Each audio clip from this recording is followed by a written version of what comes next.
José Legault, Émilie Nicolas, Louis Blouin, bonsoir. Bonsoir. Bonsoir. Nombre d'immigrants temporaires, ces trois mots-là, s'ils n'ont pas été prononcés 1 million de fois depuis 3 semaines, ils n'ont pas été prononcés. Mais là, arrivent aujourd'hui des nouveaux chiffres. Donc, on vous a montré plutôt le tableau, là, c'est près de 600 000, donc au Québec. Des chiffres du fédéral, demandeurs d'asile, travailleurs temporaires, étudiants. Là, on n'a pas séparé les catégories Québec fédéral dans les travailleurs temporaires parce qu'on n'a pas cette précision-là, mais toujours est-il que ça augmente. Je vous fais d'abord entendre quelques réactions, puis on revient tout de suite. C'est une augmentation beaucoup trop importante, beaucoup trop rapide du nombre de résidents non permanents au Québec. Ça crée une pression excessive, à la fois sur l'habitation, sur nos services publics.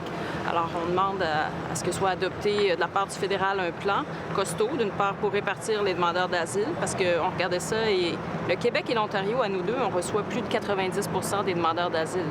C'est anormal. Donc, il y a ça, puis réduire le nombre de résidents non permanents, et nous-mêmes travaillons aussi sur un plan en ce sens. Quand un premier ministre du Québec se lève puis accuse les immigrants d'être des sans-abri puis d'être responsables de la toxicomanie qui sévit à Montréal, je trouve ça immensément désolant. Il a le droit d'être en désaccord, mais de me l'appeler des noms. Je pense pas que les gens veulent des commentaires de mon oncle qui s'en viennent m'attaquer. C'est pas juste, c'est pas fair du tout. Moi, j'essaie d'être honnête. Si les gens sont en désaccord avec moi, je leur rappelle pas des noms en même temps. Alors, José Legault, ce débat-là devient plus personnel depuis quelque temps. Peut-être beaucoup de gens ont besoin de vacances, mais clairement, cet enjeu-là est là pour rester pour l'automne, là, José. Mm-hmm. Et c'est vraiment très triste là, de voir que de part et d'autre, ça s'envenime. D'autant plus que, bon, le ministre Marc Miller doit travailler aussi avec son homologue québécoise, Mme Fréchette, et vice-versa. Et de l'autre côté, même si M. Miller s'est vraiment déplacé là, de qualifier un premier ministre du Québec, quel qu'il soit, ne serait-ce que pour sa fonction là, de mononcle, là, franchement. Ça me fait penser à Pierre-Éliott Trudeau qui avait traité Robert Bourassa de mangeur de hot dog. Je pense que les Québécois méritent mieux que ça. Mais de l'autre côté, M. Legault, on le sait, a fait de l'immigration temporaire son pain et son beurre politique depuis plusieurs mois. Et il veut étirer la sauce, de toute évidence, jusqu'aux prochaines élections fédérales. Et moi, je vous dirais, s'il est encore là, c'est un gros si, aussi aux prochaines élections provinciales. Au-delà de la guerre de chiffres, on sait que le gouvernement du Québec est responsable, comme du fédéral, d'une partie de cette immigration temporaire-là. Et là, ce qui est vraiment le plus triste dans tout ça, c'est que les deux gouvernements semblent être de moins en moins capables de travailler ensemble là-dessus. Et je terminerai sur une chose. Je remarque que la ministre Fréchette, elle, contrairement à son premier ministre, M. Legault, elle utilise l'expression pression excessive sur le logement, la santé, etc.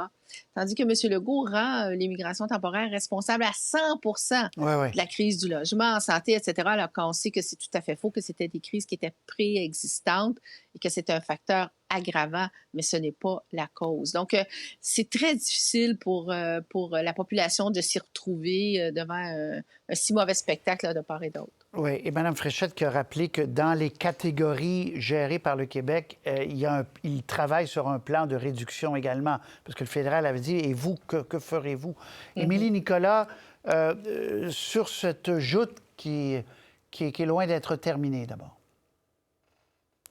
Oui, mais d'abord, même les programmes qui sont gérés par les fédéraux, il faut dire que le Québec a un rôle à jouer là-dedans. Il y a une forme de collaboration, une forme d'entente. Puis surtout que ce sont les employeurs, donc le patronat, souvent les PME qui demandent à avoir ces travailleurs-là, donc qui font les demandes de permis auprès d'Ottawa. Donc, si François Legault continue dans cette direction-là, à un moment donné, ça va être le milieu des affaires québécois aussi qui va monter aux barricades.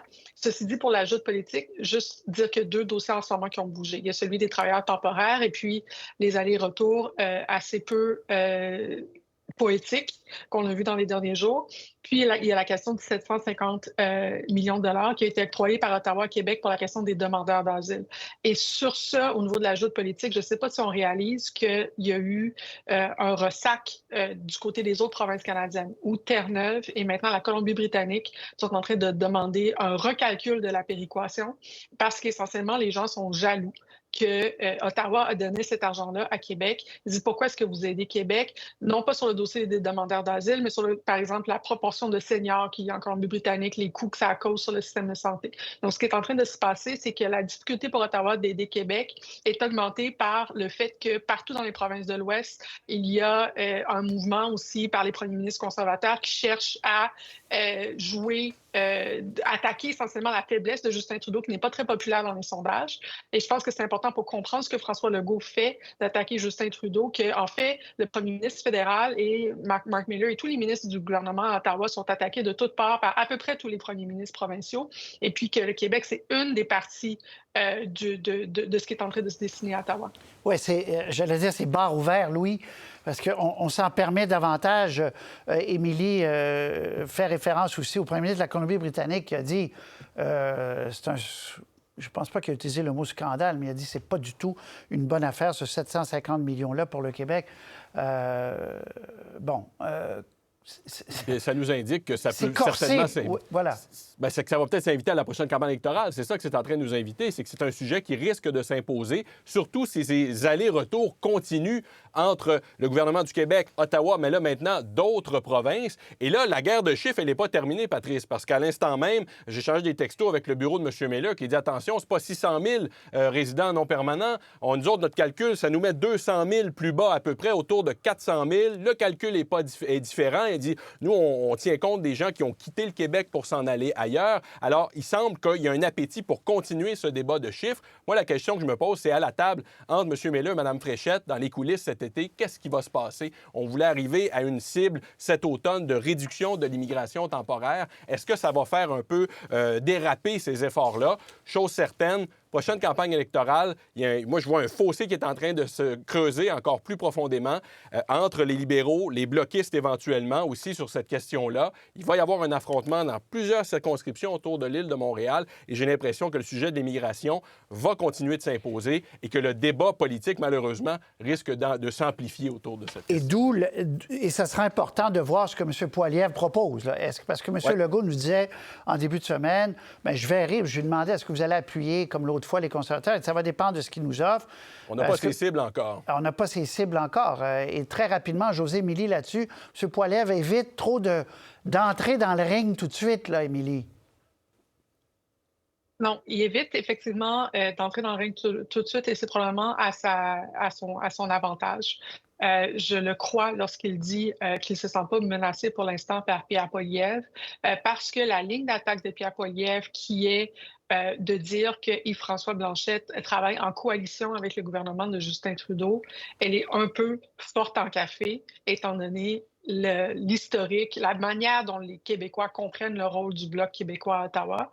Ce n'est pas la meilleure ligne d'attaque. Je crois que Pierre Poilievre peut faire beaucoup mieux que ça pour attaquer Pierre Poilievre, et tant et si longtemps qu'il n'aura pas trouvé mieux, les capacités de Pierre Poilievre de vraiment nuire aux intentions pour le Bloc québécois sont assez faibles, surtout lorsque le Parti québécois fait aussi bien dans les sondages et qu'il y a ce retour-là de la question de la souveraineté pour le Québec. La manière dont Pierre Poilievre se prend au Bloc n'est pas la bonne. On va en parler tout à l'heure, parce que M. Poilievre est à Montréal ce soir, dans le comté de Mont-Royal, le comté ultra-rouge, ultra-violet de Trudeau père, enfin bref. José, conclusion sur l'immigration. Peut-être qu'en coulisses, la ministre Fréchette travaille mieux qu'en public avec le ministre Miller. Peut-être qu'en coulisses, il y a moins de rhétorique puis qu'on essaie de regarder les chiffres plus attentivement, là. Oui, bien ça, évidemment, on se le souhaite, Oui, mais c'est pas ce à quoi les électeurs ont droit. Hein? Ils sont pas dans les salles de négociation. Ils voient le mauvais spectacle politique. Et ça, sur une question aussi délicate, là, hein, de ne pas pouvoir faire un débat politique rationnel sur la place publique. Ça endommage aussi le tissu social. Faut quand même se le dire. Et sur la question de M. Poilievre, bien entendu, M. Poilievre, sa ligne d'attaque au Québec, elle est non seulement pas très bonne, elle est carrément fausse. Je pense que c'est pas crédible de dire que le Bloc travaille main dans la main avec les libéraux de Justin Trudeau sur à peu près quoi que ce soit. C'est que M. Poilievre, il traduit les choses toujours de l'anglais au français, puis des fois, il change quelque chose. Donc, au Canada anglais, c'est la coalition NPD libérale, n'est-ce pas, là, qui est vrai, parce que le NPD soutient le gouvernement de M. Trudeau, lui permet de gouverner en majoritaire parce qu'il y a une entente. Mais au Québec, c'est complètement non crédible que d'avancer qu'il y aurait une alliance secrète entre Yves-François Blanchette et Justin Trudeau sur quoi que ce soit. Très bien. Oui. Caribou. Le gouvernement fédéral s'est doté d'un cadre réglementaire, d'une loi assez sévère pour protéger les espèces menacées. Je vous fais entendre quelques échanges aujourd'hui et on parle de cette nouvelle bataille qui se corse sur l'avenir des caribous au Québec. On écoute. Je préfère de beaucoup la collaboration, la confrontation, mais là, ça fait quand même 8 ans qu'on attend cette stratégie-là de la part du gouvernement du Québec. Ça fait presque 3 ans, moi, que je négocie avec le gouvernement du Québec. Je pense que là, on a démontré notre bonne foi puis qu'on avait essayé la négociation. Québec ne nous a pas donné le choix, mais il n'est pas trop tard. Maintenant, il veut un décret imposé sur le Québec pour fermer le secteur forestier. Ça va tuer entre 2 400 et 30 000 emplois. Les Québécois comprennent très bien que la seule façon de bâtir un avenir plus fort, c'est en protégeant et l'économie et l'environnement. Si on vient poser une cloche de verre sur ce territoire-là, on menace littéralement le développement économique ou sinon la survie économique de villages. Donc, l'approche mur à mur du fédéral ne fait aucun sens. Louis, je vous donne la parole, mais juste avant, préciser pour les gens qui nous écoutent. Donc, le gouvernement du Québec est dans un processus de consultation et de réglementation pour mieux protéger l'espèce. Le gouvernement d'Ottawa dit, nous, tant que vous n'êtes pas entendu avec tout le monde et que ce n'est pas clair qu'est-ce que vous allez faire, on considère que ça n'a pas été suffisant. Donc, nous allons lancer une consultation à notre tour. Là, il y aura comme 2 voies parallèles pour tenter de mieux protéger le caribou qui est dans plusieurs régions du Québec. On voit la carte, là. Il en reste 5 000. Louis. Oui, et là, le gouvernement, ce qu'il est en train de dire, c'est, écoutez, là, on vous donne une dernière chance, peut-être, de vous rendre à ce qu'on vous demande. Sinon, l'automne prochain, il y aura ce décret d'urgence. On va cibler des zones et on va vous imposer des gels, par exemple, de l'exploitation forestière dans certaines zones. Et ce qu'il faut comprendre, c'est que M. Guilbeault a dit, j'ai essayé de leur laisser une chance, mais au final, Patrice, je vois pas de grande victoire politique pour les libéraux fédéraux dans ce dossier-là. Évidemment, il y a la cause importante de la protection des caribous, mais ultimement, le résultat final, c'est qu'il y a des gens qui risquent de perdre leur emploi. M. Guilbeault le reconnaît lui-même aujourd'hui. Il dit, moi, j'évalue à peu près à 800 le nombre d'emplois qui seront perdus. On pourra parler éventuellement de compensation, etc. Mais il perd sur la question économique et il perd aussi sur la question de l'autonomie ou de la légitimité de l'intervention au Québec. Il a le droit d'intervenir. C'est une loi fédérale sur la protection. La loi l'oblige presque à intervenir. Exactement. Alors, il a le droit de faire ça. C'est légitime pour lui de faire ça, mais politiquement, ça le place sur la défensive parce qu'encore une fois, le gouvernement du Québec peut dire pourquoi on ne réussit pas à s'entendre. Alors, ça devient plus difficile pour M. Guilbeault à défendre parce que là, il est sous attaque des bloquistes, des conservateurs et du gouvernement du Québec. Oui, puis Émilie, Nicolas, on parle de l'Abitibi, on parle de la Gaspésie, on parle de la Côte-Nord, on parle de plusieurs endroits où, si on étend certaines aires protégées, bien, le récréo-touristique, l'industrie forestière, en premier lieu, serait menacée, d'où les emplois. Alors, ils ne vont pas se faire d'amis dans les régions du Québec, les libéraux fédéraux, là, Émilie? Non, en même temps, ça donne un peu raison au fédéral de ne pas avoir confiance en la CAQ de faire quelque chose. Parce que lorsqu'on réalise que pour agir, pour protéger les caribous, c'est un choix de société, hein, puis les choix ont des conséquences. Donc, si on ne veut pas faire face aux conséquences, il y a des emplois qui vont être perdus et puis on peut avoir des compensations, essayer de réfléchir à ça. Mais si on ne veut pas aller au bout de qu'est-ce que ça veut dire protéger les caribous, nécessairement, on va continuer à dire oui, on va protéger les caribous puis à ne pas faire grand-chose. Donc, le fait qu'il y ait un coût politique à ça, ce qui est démontré aujourd'hui, explique pourquoi il n'y avait pas de plan concret encore pour la coalition Avenir Québec. Et dans un certain sens, on peut dire qu'on est soulagé. Presque le coup politique va être porté par Ottawa plutôt que par Québec parce qu'il fallait que quelqu'un agisse dans ce dossier-là. Et puis c'est Ottawa qui a décidé de le faire. Si on se rend là, parce que automne consultation pour Ottawa, puis là, il y a un jour des élections à voir. Mais Josée, qu'en pensez-vous? Ben oui, c'est sûr que ça rend les libéraux de Justin Trudeau plus vulnérables et ça fait que M. Poilievre peut en profiter dans les régions.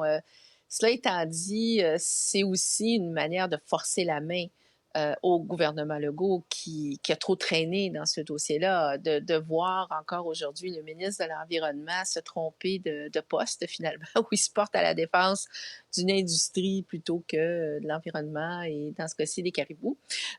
C'est clair que ça envoie aussi des messages contradictoires. Ce qui reste à espérer, c'est que, parce que, bon, le ministre Guilbeault a dit qu'il n'est pas obligé d'adopter ce décret-là. Ça va dépendre justement de ce qui va se passer dans les prochaines semaines, les prochains mois.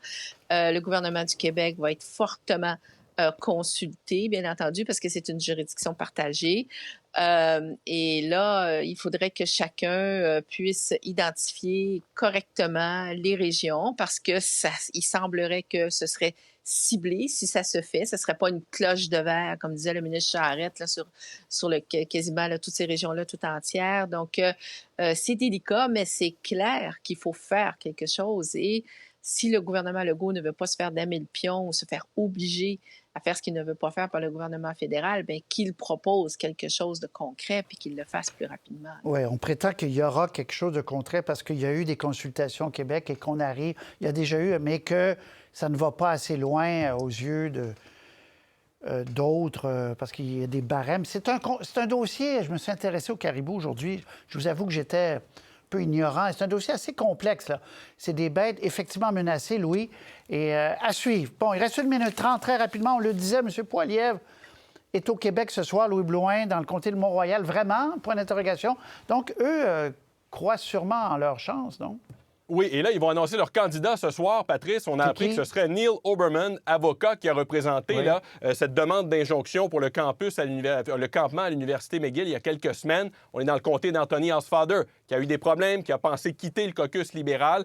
Son adversaire va être donc aussi issu de la communauté juive. On veut capitaliser sur ces difficultés-là. Mais M. Poilievre, qui entame demain, grande tournée avec sa famille, avec une caravane même pour aller se présenter. Ça me rappelle une tournée que Brian Mulroney avait fait à l'époque en autobus, rappelez-vous, pour aller à la rencontre des Québécois. Et il va se concentrer dans les comtés, Patrice, où il pense qu'il peut faire des gains. Ça commence à partir de ce soir à Montréal. Bon, Émilie, un petit mot là-dessus et Josée en conclusion. Émilie. Ben, les quelques personnes qui connaissent Pierre Poilievre au Québec, c'est parce qu'ils suivent l'actualité fédérale. Ils voient la personne qu'il est à la Chambre des communes, c'est un combattant. Très partisan. C'est l'occasion pour lui de se présenter comme humain, disons, en faisant ce genre de tournée-là. Ceci dit, tu rencontres des personnes, disons, c'est un nombre assez limité de personnes, souvent des personnes qui sont déjà très partisanes dans ce genre d'exercice-là. Ça reste très compliqué pour lui de changer l'image, la perception qu'il a de lui-même au Québec à partir d'un tel exercice comme ça, c'est à voir. À voir. Josée, conclusion rapidement. Désolé. Ah, mais je suis sûre qu'on va assister à une multiplication de vidéos de M. Poilievre sur les médias sociaux en train de jaser avec des Québécois. Mais ça veut peut-être aussi dire, puis je vous remercie là-dessus, ceux que je ne revois pas d'ici la fin de la saison, bon été, merci pour tout. Ça veut aussi dire que peut-être qu'il croit davantage en ses chances aujourd'hui qu'il y a 6 mois au Québec. À voir. Josée, Émilie, Louis, à très bientôt. Au revoir. Bonne soirée. Au revoir. Au revoir.